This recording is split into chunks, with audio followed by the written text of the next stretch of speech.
If you want to block someone on Pandora, follow these simple steps to manage your listening experience. This guide will help you navigate the process effectively. Step 1. Open the Pandora app. Launch the Pandora app on your device. Make sure you are logged into your account to access all features. Step 2. Go to your profile. Tap on the profile icon, usually located in the bottom right corner of the app. This will take you to your account settings and preferences. Step 3. Access privacy settings. Look for the settings menu, often represented by a gear icon. Within this menu, find the privacy settings to manage your connections and interactions. Step 4. Find blocked users. In the privacy settings, locate the option for blocked users of similar wording.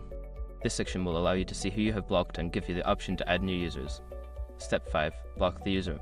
Enter the username or select the user you wish to block. Confirm your choice to ensure that the user is blocked from interacting with you on the platform. By following these steps, you can easily block someone on Pandora and enhance your listening experience. If you have any further questions, feel free to explore the help section of the app.